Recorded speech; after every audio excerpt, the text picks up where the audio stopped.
அதனால உங்களுக்காக நாங்க ப்ரே பண்ணி முடிக்க போறோம். ஷர்மிக்கு இந்த 4 ஞானப்பள்ளு வரும்ல, ஞானப்பள்ளுனா நான் டிஸ்கஸ் பண்ணிட்டேன் ஷர்மிக்கு, அதுக்கே விஸ்டம் பல்லு டீத்துன்னு சொல்றாங்க அப்படின்னு.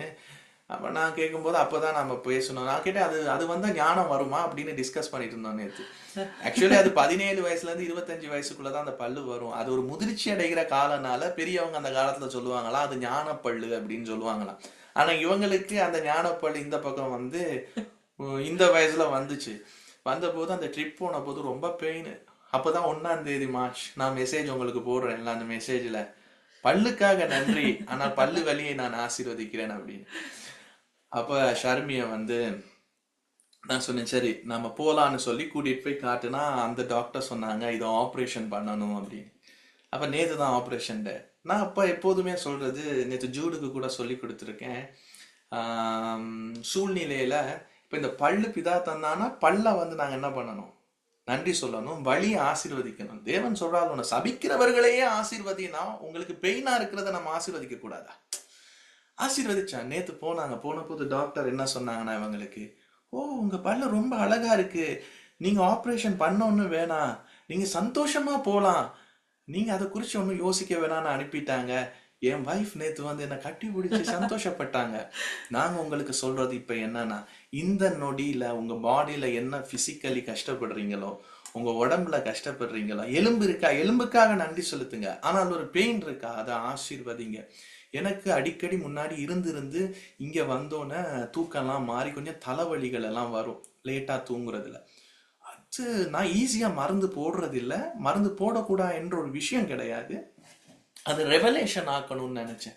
அப்போ ஒரு முறை நான் என்ன நினைத்தேன்னா, கஜனனுக்கு கூட சொன்னேன், தலைவலி வரும்போது ஏதாச்சும் ஒரு மெடிசினை போடணும்னு எங்களுக்கு சின்ன காலத்துல சொல்லி கொடுத்தனால அது அப்படியே நிக்கும், போடு என்ன போடு. அப்ப நான் நினைச்சேன் என்னன்னா, இதுக்கு முன்னாடி எனக்கு இந்த வீடு அற்புத விதமா கிடைச்சிச்சு, அது அவருடைய நன்மை, குட்னஸ்.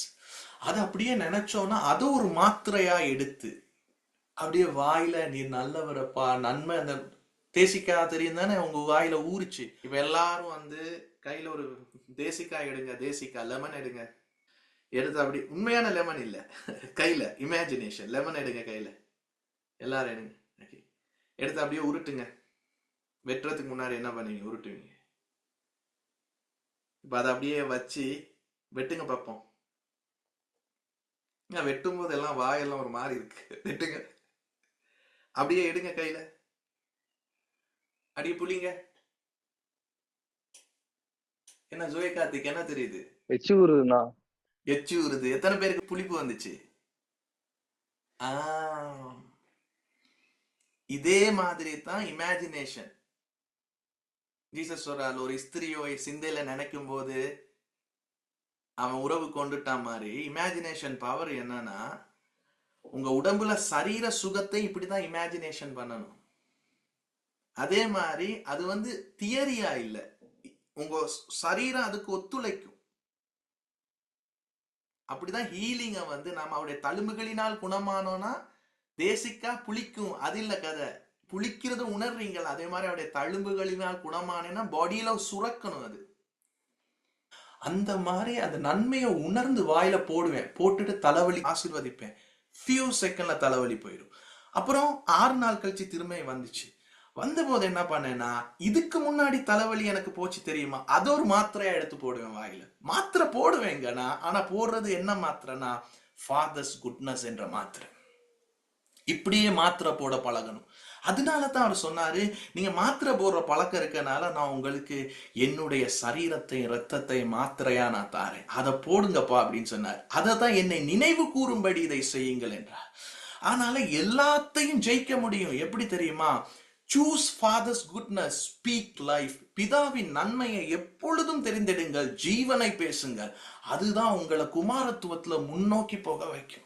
இதெல்லாம் எங்க லைஃப்ல அனுபவபூர்வம். நேத்து கார் இருக்குல்ல, இந்த கார்டை இத பின்னாடி க்ளோஸ் பண்ணும்போது என் 2 விரலையும் உள்ள வச்சு க்ளோஸ் பண்ணிட்டு, என்ன வலி இருக்கும் தெரியுமா? அதான் இந்த விரல் வலிச்சோன்னு ஷரமி, மாமா என்ன ஆச்சு? நான் சொன்னீங்க பாருங்கன்னா அந்த ரெட் மார்க் அப்படியே இதுல இருக்கு.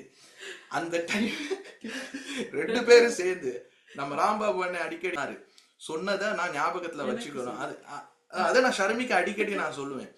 அதை சொல்லி நான் அதை லைஃப் ஸ்டைலாவே ஆக்கணும்னு நான் மைண்ட்ல 2000 அப்படி சொல்லுவோம். ஷர்மி அட் அ டைம் 2 பேருமே 2000 ஆண்டுகளுக்கு முன்னாடி ஷர்மி சிரிக்கிறா. நான் அப்படி கையை ஐஃபை அடிச்சுட்டு வலியோட, இந்த வலிய இயேசு சிலுவையில எடுத்துட்டாரு, ஆனால நான் சுமக்க தேவையில்லைன்னு சொல்லி கார்ல ஏறிட்டேன். கை வலி இல்லை, காயம் இல்லைங்க. அந்த மாதிரி பர்சனல் ரெவலேஷன் உங்களுக்கு இருக்கணும். இப்ப நான் சொன்னல மெடிசின் என்பது, குட்னஸ் என்பது டேப்லெட் 2000 ஆண்டுகளுக்கு முன்னாடி. இது வந்து வாழ்க்கை முறையாகணும். சூப்பர் நேச்சுரல் வந்து நேச்சுரலா ஃப்ளோ பண்ணணும், நேச்சுரலா ஃப்ளோ பண்ணணும். அது உங்க மூலம் தான் இந்த தேசங்களுக்கு வெளிப்படும் ஜெனுவின் மிரக்கல்ஸ். என்ன விஷயம் இப்ப உங்களுக்கு இருந்தாலும் வயிற்றுல இருக்கிற கட்டிகள் கரையும். உங்களுக்கு இருக்கிற எந்த ஒரு விஷயமா இருந்தாலும் உங்களுக்கு குணமாகும். நீங்க இப்ப நினைங்க, ஒரு நன்மையை நினைங்க பிதாட, பிறகு நான் கட் பண்ணணும் கூட அந்த நன்மையை ஒரு மாத்திரையா எடுத்து வாயில போடுங்க. ஆனா அது வந்து சுகப்படுத்தின நன்மையா தெரியலன்னு. ஆனா நன்மை செஞ்சிருக்காரு. என்னப்பா நன்மை செஞ்சாரு? அந்த விஷயத்துல நன்மை செஞ்சாரு, பரவாயில்ல, அது அவருடைய அன்பு தான். அது ஒரு மாத்திரையா தலைவலிக்கு நினைச்சு போடுங்க. இது சுகமானோன்னா அடுத்த வயிற்று வலிக்கு இதை மாத்திரையா போடுங்க. இப்படித்தான் உங்களுடைய வாழ்வியல் முறையை நீங்க கட்டி எழுப்பணும். ஷர்மி ப்ரே பண்ணோன்னே, டாடி நன்றிப்பா, நீங்கள் ரொம்ப நல்லவராக இருக்கிறீங்க, அதை நாங்கள் டிக்ளேர் பண்ணுறோம். இங்கே இருக்கிற எல்லாரோடைய லைஃப்பில் ஃபிசிக்கலி எந்தெந்த பிளேஸில் என்னென்ன பெயின்ஸ் இருக்குது, என்னென்ன வியாதிகள் இருக்குது, அது எல்லாத்தையும் நாங்கள் இமேஜின் பண்ணுறோம். அதெல்லாம் நீங்கள் சிருஷ்டிக்கலைன்றதை நாங்கள் இமேஜின் பண்ணுறோம். உங்களுடைய குட்னஸை அவங்களோட சரீரத்தில் பேசுகிறோம். எல்லா வியாதிகளும் வெளியே போகட்டும் டாடி, சுகமாகட்டும் டாடி. Thank you father. நாங்கள் உங்களுடைய குட்னஸை டிக்ளேர் பண்ணுறோம், உங்களுடைய ஃப்ளோவை டிக்ளேர் பண்ணுறோம், உங்களுடைய லைஃப்பை டிக்ளேர் பண்ணுறோம் டாடி. உங்களுடைய லைஃப்பை டிக்ளேர் பண்ணுறோம் டாடி. உங்களுடைய லைஃப் எல்லாருடைய சரீரத்தில் அந்தந்த பிளேஸில் இடம் எடுக்கட்டும் டாடி. வலிந்து நிரம்பி ஓடட்டும்ப்பா. ஃபுல்னஸ் இருக்கட்டும், உங்களுடைய ஃபுல்னஸ் இருக்கட்டும். உங்களுடைய ஜீவனின் நிறைவு உங்கள் சரீரத்தில் ஒவ்வொரு பகுதியில் இருக்கட்டும்ப்பா. நீங்கள் க்ரியேட் பண்ண உம்முடைய பிள்ளைகள் உம்முடைய டிசைனுக்கு திரும்பட்டும் டாடி. உம்முடைய டிசைனுக்கு திரும்பட்டும் டாடி. உம்முடைய டிசைனுக்கு திரும்பட்டும் டாடி. ஒவ்வொருத்தருடைய சரீரம் உம்முடைய டிசைனுக்கு திரும்பட்டும் டாடி. அப்பா, உங்களுடைய மைண்ட் செட்டில் இருக்கிற எல்லா மன அழுத்தங்கள் நீங்கி போகட்டும் டாடி. எல்லா விதமான டிப்ரெஷன் நீங்கி போகட்டும். உம்முடைய மைண்ட் செட்டுக்கு, உம்முடைய ஜாய்க்கு திரும்பட்டும், உம்முடைய லைஃபுக்கு திரும்பட்டும், உம்முடைய ஹாப், உம்முடைய நிறைவான நம்பிக்கைக்கு திரும்பட்டும், உம்முடைய நிறைவான மகிழ்ச்சிக்கு இவங்களுடைய மனம் திரும்பட்டும் டாடி. இவங்களுடைய பொருளாதாரம் உம்முடைய நிறைவுக்கு திரும்பட்டும் டாடி. இவங்களுடைய பிளெஸ்ஸிங்ஸ் உம்முடைய நிறைவுக்கு திரும்பட்டும். இவங்களுக்கு எதெல்லாம் வீக்னஸா, எதெல்லாம் பலவீனமா, எதெல்லாம் போவர்ட்டியா இருக்கிறோம், அதெல்லாம் உம்முடைய நிறைவுக்கு திரும்பட்டும் டாடி. நான் பிளஸ் பண்றேன் டாடி. உம்முடைய நிறைவை பேசுறேன் டாடி. உம்முடைய ஜீவனை பேசுறேன் டாடி. உம்முடைய ரெஸ்டோரேஷனை பேசுறேன் daddy. we bless you, we bless you all, we bless you. உங்களை நாங்கள் பிளஸ் பண்றோம், உங்களை நாங்கள் பிளஸ் பண்றோம்.